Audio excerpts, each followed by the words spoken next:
My in-laws' family dumped my sister-in-law, who's now mute and bedridden, on me and went on a vacation to Hawaii.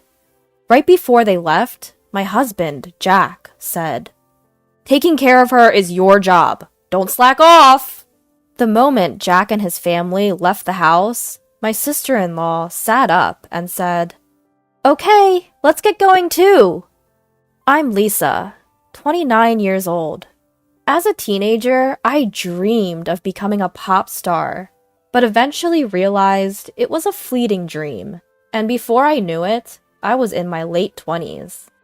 I started dating Jack, whom I had met through a friend, because my mother, with whom I live, kept asking when she was going to see her grandchild. Talking to Jack, I found out that he too had once dreamed of entering the entertainment industry when he was young. Despite our past aspirations, Jack now works at a prestigious trading company with its headquarters in downtown Manhattan. After graduating from college, I worked at a bank until I got married and quit. One day, Jack and I went to his parents' house. Jack has a younger sister named Lucy, who caught a fever when she was a child.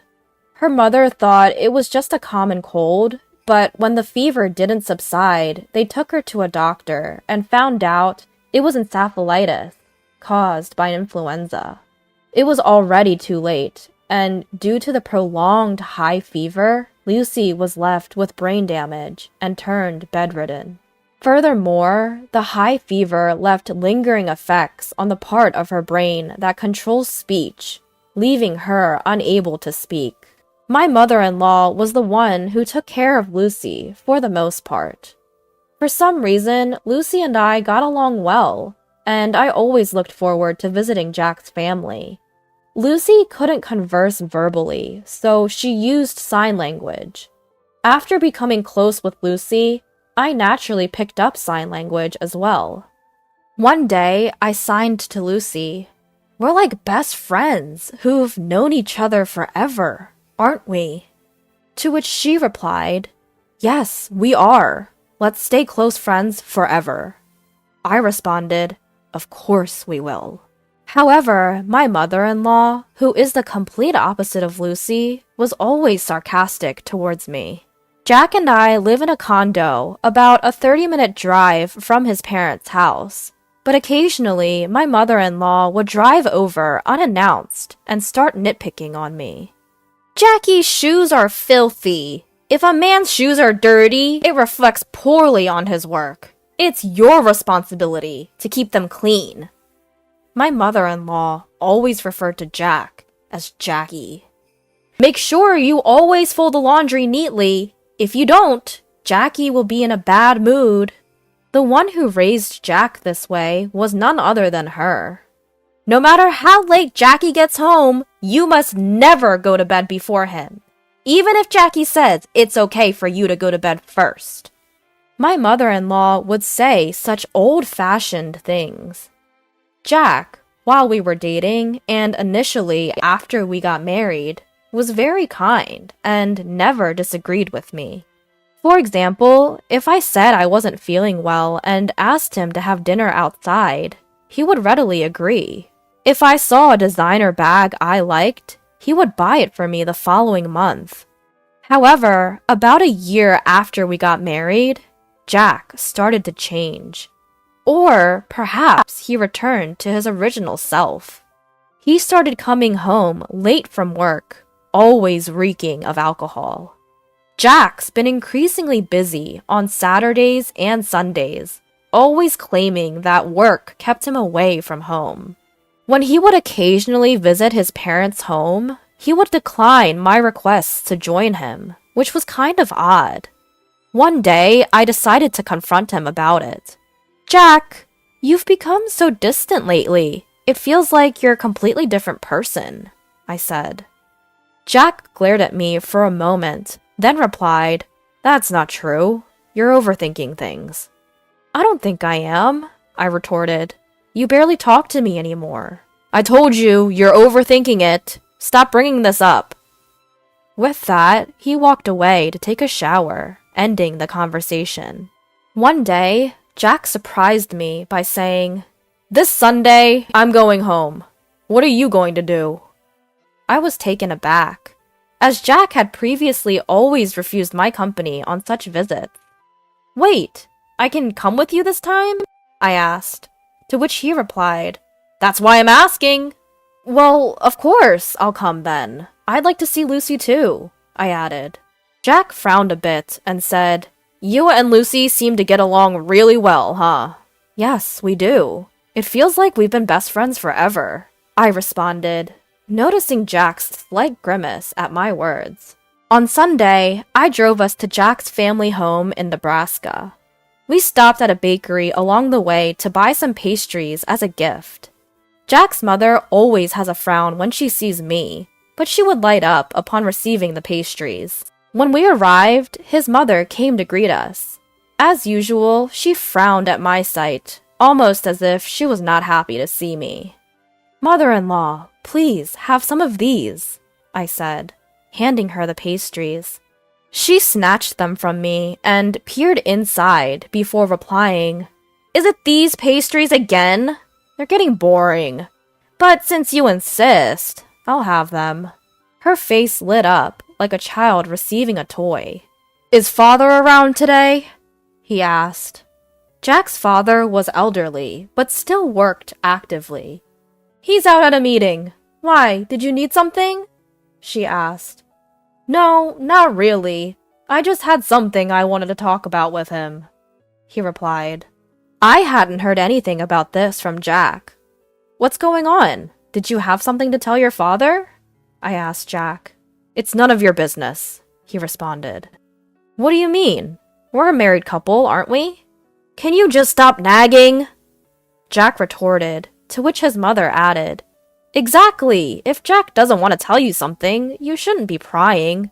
I decided not to respond, knowing that arguing with her would be fruitless. Just then, Jack's sister appeared. "Oh, Jack, you're here," she said. "Sis, perfect timing. I have something to discuss." Jack started. "What is it?" she asked. "I can take a long vacation next month. I was thinking about a family trip to Hawaii. How about you, sis?" Jack proposed. "I'll pass. I don't have a passport," she replied. I was taken aback. Jack, who was always busy with work and rarely took time off, was suggesting a trip to Hawaii. "Jack, is everything all right with your job?" "I'm only suggesting this trip because my work's going fine." My mother-in-law seemed displeased with my interference in Jack's business. Frowning deeply, she said to me, "You shouldn't meddle with decisions Jack has made. You're really nosy, aren't you?" "That's right. And Lisa, the reason I asked you here today is because I want you to take care of Lucy during the time we're on vacation." I was momentarily taken aback. But then I realized that staying here with Lucy would be much more enjoyable than going on a trip to Hawaii with my mother-in-law. "Okay, I will take care of Lucy. But if that was the case, you didn't need to bring me all the way here to tell me that, did you?" "I figured if I told you in front of my mother, you'd understand quicker," Jack replied. He must have assumed I'd resist when I found out I couldn't go to Hawaii. And if I did, he wanted my mother-in-law to forcefully convince me. It was clear to me that this was his intent. I was left feeling dumbfounded and left the room to head to Lucy's room. Lucy looked delighted to see me. "It's been a while. How have you been?" "I'm good. What brings you here today?" Jack asked me to come with him to our parents' house, so I did. But it's strange. Before, whenever Jack came here, he used to tell me I couldn't come along. My brother is definitely hiding something. He's always been secretive. So, apparently, he's going to Hawaii next month. But I'll be staying back. I think that's better, though. As I said this with a smile, Lucy also replied with a grin. "In that case, you should come over and stay here." "Sure, I'll do that." After that, Lucy and I had a great time chatting. I always wondered why Lucy and my mother-in-law were so different. About an hour later, Jack came to get me, and we headed home. At that time, Lucy gave me a slight wink. She revealed a shocking truth and an even more shocking plan to me. A month later, on the day of the Hawaii trip, Jack and I went to his parents' house. Although I wasn't going to Hawaii, I brought my luggage to stay at my in-laws for a week with Lucy. I took the luggage to Lucy's room. "It's finally happening," Lucy said, flashing a playful grin. When I returned to the living room, everyone going to Hawaii was already there. It seemed that Jack's father wasn't going, as he wasn't present. As the departure time neared, the entire family, with Jack's voice rising above the rest, chimed in. "Taking care of Lucy is your job. Don't slack off."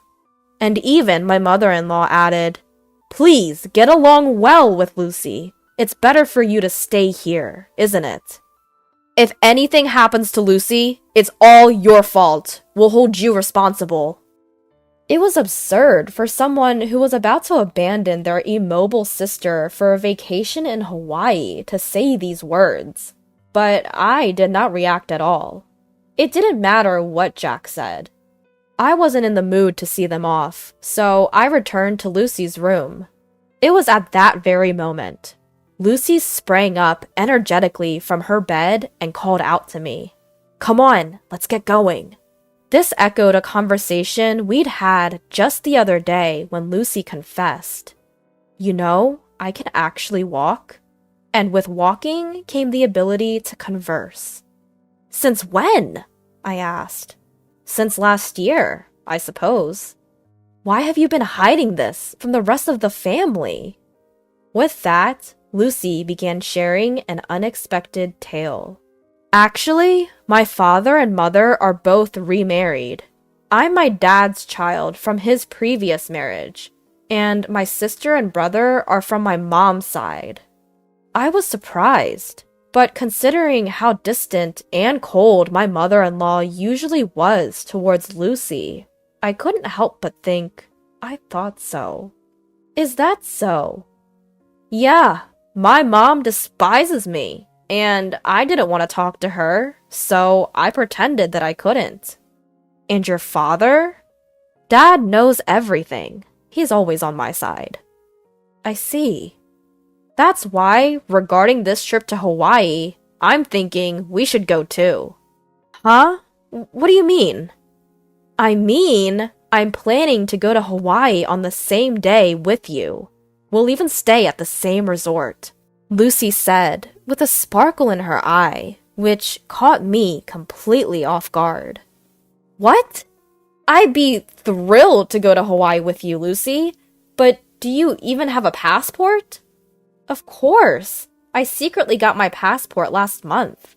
And don't worry about the expenses. My dad is covering our plane tickets and the resort, including yours." "I see. I'm really looking forward to this." And that's how we ended up here today. When Lucy and I arrived at the airport via taxi, my father-in-law was there, waiting to see us off.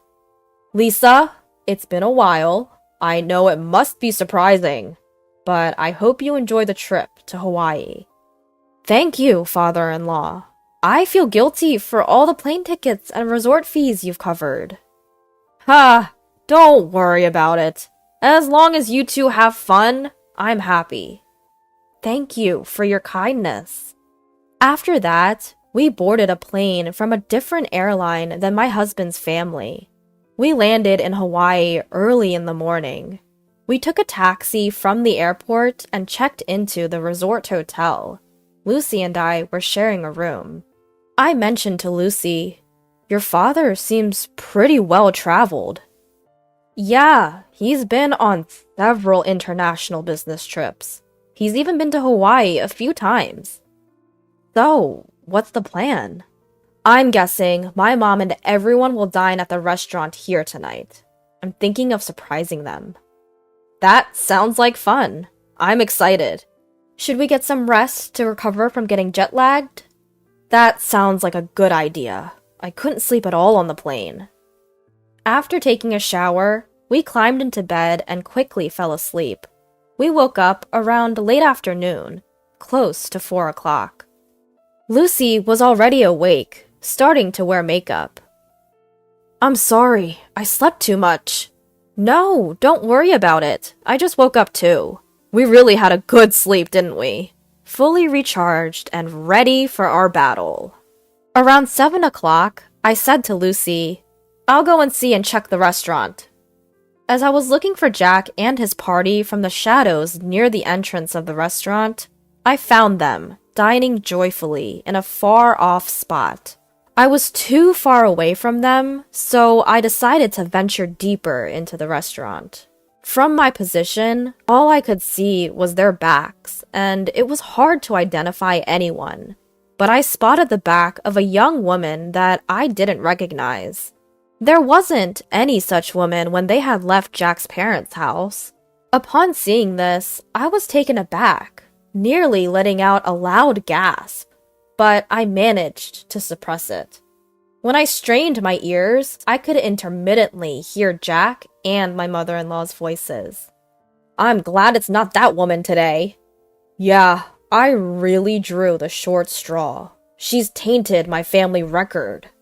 If only we had an elegant daughter like her from the start. I want to divorce her and start fresh soon. Try to find a reason for the divorce and extract a hefty alimony from that woman. Even without a cause for the divorce, it's fine. I can fabricate as many as I want. She's so bad that I want to throw her in the trash. I want to see my grandchild from you and her soon. My mother-in-law was giving the woman a smile that she had never shown me before. I was driven by the urge to step forward and see the woman's face, but I held it in, returned to my room, and told Lucy. That took a while. I'm sorry, I saw something shocking. Jack brought a woman that I've never seen before. What? I was about to scream. Jack and my mother-in-law were continuously bad-mouthing me, and Jack even said he would find a reason for divorce. That's terrible. Jack called me a bad catch, but seeing him with another woman, I felt relieved. Now I can divorce him outright. That's a good thing. Shall we make our entrance then? Lucy and I headed towards the restaurant hall. When we entered to the restaurant, we requested to sit near Jack's table and were able to get a seat quite close to them. They didn't notice our arrival. As we were sitting quite close, we could hear their conversation well, which was still filled with derogatory comments about me. I was amazed and ended up giving a bitter smile at how they could badmouth me indefinitely. Seeing my face, Lucy gave a nod with a smile. That was a cue for us to begin our counterattack. I stood up from my seat, stepped forward towards Jack, and shouted, "Are you all having a good time?" I'll never forget the look on Jack and my mother-in-law's faces at that moment. Their mouths agape and eyes wide open. They froze for a few seconds. After a few seconds, my mother-in-law finally spoke. "Why are you here? And how did Lucy get here without a wheelchair?" At her words, Lucy stood up, gave mother-in-law a smile, and said, "I don't need a wheelchair." Once again, they were stunned. Thanks to you, my body and speech have returned to normal. I must have caused you quite a bit of trouble for a long time. Lucy, when did you regain your ability to speak? I wonder when that was. Maybe last year? Then why did you hide it until now? Because it was better if you guys continued to believe that I couldn't speak. You and Jack were speaking ill of me earlier, weren't you? My mother-in-law's face turned pale in an instant. What do you mean? She asked. Yeah, we weren't saying anything bad about you, Lisa, Jack retorted. That won't work. I recorded everything on my phone. Do you want me to play it back right now? I countered.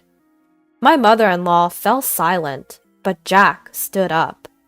Lisa, you've been causing me trouble all this time, and now you're making these outrageous claims? He barked. Jack was the one making absurd claims, so I retaliated. Once I returned back home, I'll immediately contact my lawyer to initiate our divorce procedure. You can't deny the fact that you're on a vacation abroad with another woman. Plus, you described getting with me as drawing a blank lottery ticket, so I expect you to demonstrate sincerity by paying a hefty compensation for that comment, I declared. At my words, my mother-in-law seemed to acknowledge her defeat, and her attitude abruptly changed. Lisa, dear, I really like you. Please, try to get along with Jack.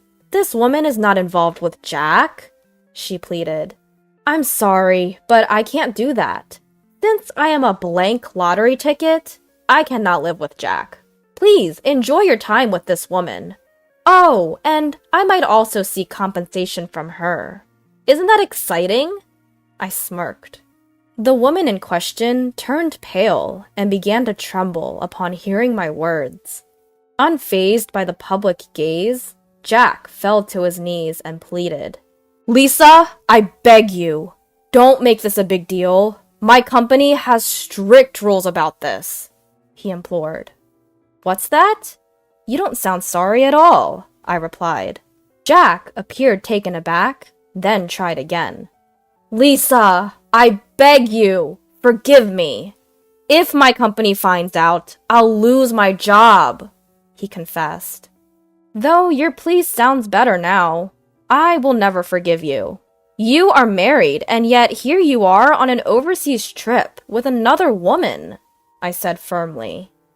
Upon hearing my words, my mother-in-law also fell to her knees next to Jack, pleading.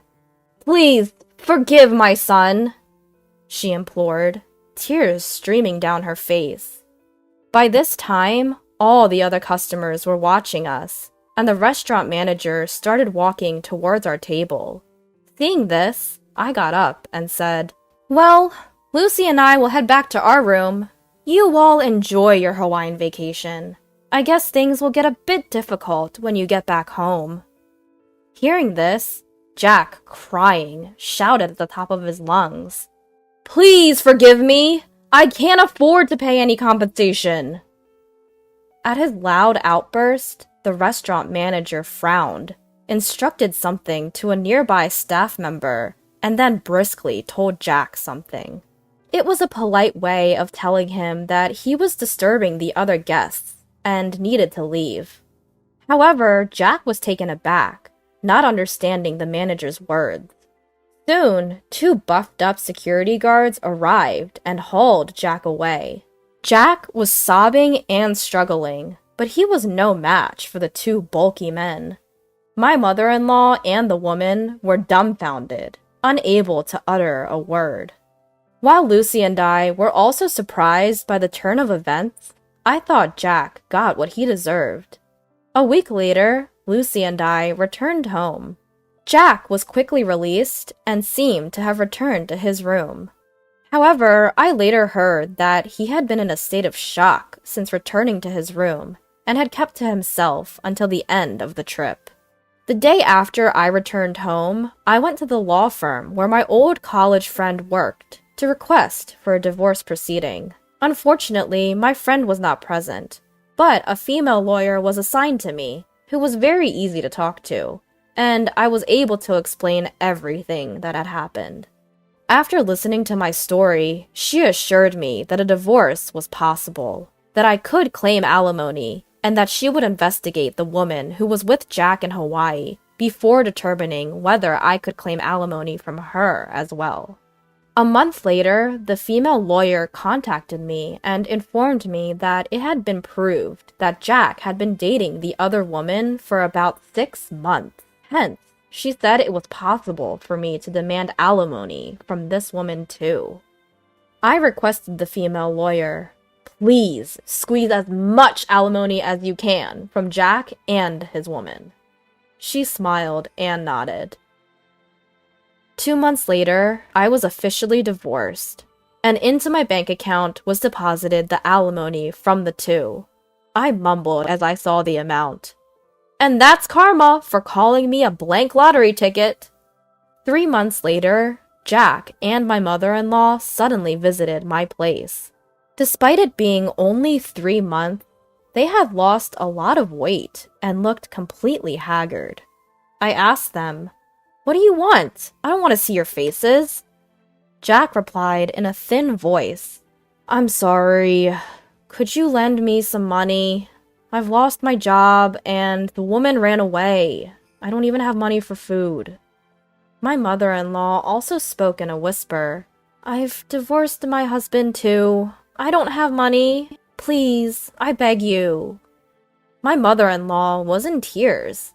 I responded, "Too bad. I have absolutely no obligation to help you, and even if I did, I would never help you guys out.